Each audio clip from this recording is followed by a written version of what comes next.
Well, the New Orleans City Council plans to take on a number of issues at today's meeting. One of the biggest topics is their decision to condemn the death of George Floyd. And they'll also talk about condemning systemic racism and police violence against African Americans. Joining us now is Councilman Jason Williams, and we thank you for joining us. But let's just get something right off the bat and get it out of the way. You are in the midst of a personal issue yourself.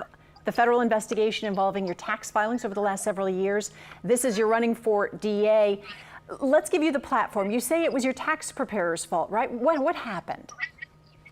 No, let me just be perfectly clear. Yes, I had a CPA who fraudulently claimed to be a CPA for 40 years. Oh my. Investigators came and said that I was a victim and a witness of his fraudulent acts, along with hundreds of other people.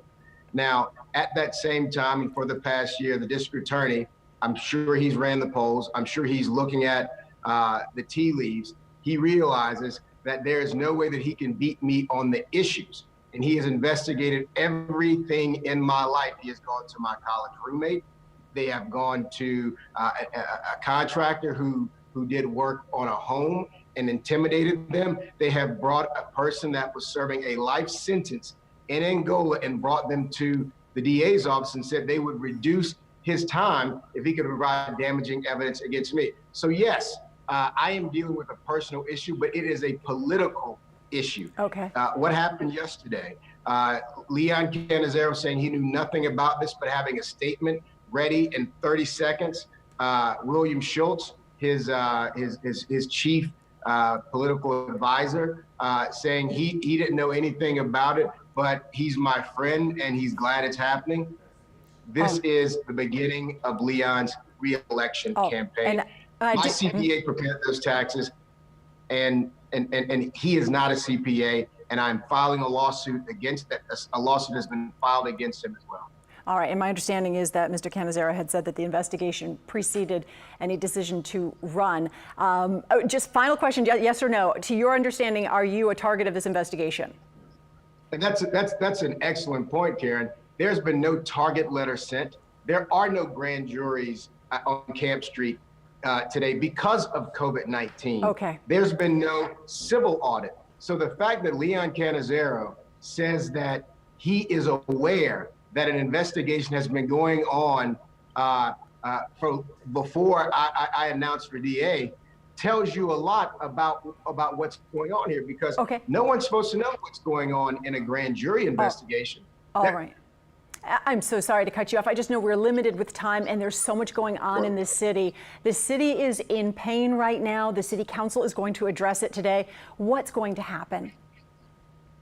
I'm not gonna be distracted by politics, and I'm gonna stay focused on this moment and this movement and this momentum that's occurring in this country, because yet another man has been murdered in HD for the world to see.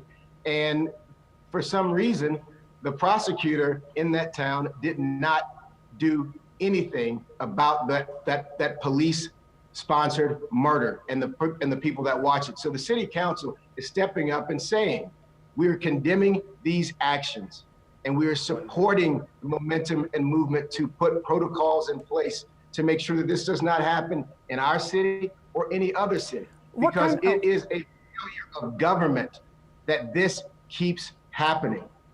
You mentioned putting protocols in place to keep this from happening here. What kind? Well, Karen, as of right now, there is no national database for bad police officers. A police officer can do bad work in one town and get fired and run out of town, and he can just simply go to another department in another city and get a job. That's what happened in the Tamir Rice case. That officer had been fired. There's not a database right now about how many unarmed men are killed in police custody. There should be a database on that so we can track whether that number is going up, going down, or staying the same. It has been happening for 300 years in this country. The only reason that there is an outrage by everyone now is because everyone has a video camera in their pocket and they can record that. There are a number of men and women who have lost their lives, and it was not recorded. And we don't know their names, and they were not held accountable by the police department or the prosecutor. We're running out of time, and I apologize for having to interrupt you again. I apologize. But we've got another protest tonight. Are you confident it will remain peaceful? Your thoughts last night until it got to the bridge? It seemed like it was another very peaceful protest. The protests, as I have learned so far, have all been peaceful. And I am deeply concerned that tear gas was used in the city of New Orleans. I followed the protests very closely.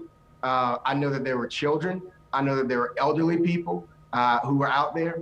And I just, it is frustrating that there is such a quick response to use force or tear gas when civilians don't comply, but there's such a slow response from police and government when police don't comply with the laws they're supposed to follow. So I am asking a lot of questions about what happened last night. I want to know every detail, and I hope that the city of New Orleans can remain peaceful in its necessary protest of what happened to Mr. Floyd and what has been happening in this country for a very long time. And we will be following the city council meeting today. Councilman Jason Williams, thank you for your time. Thank you.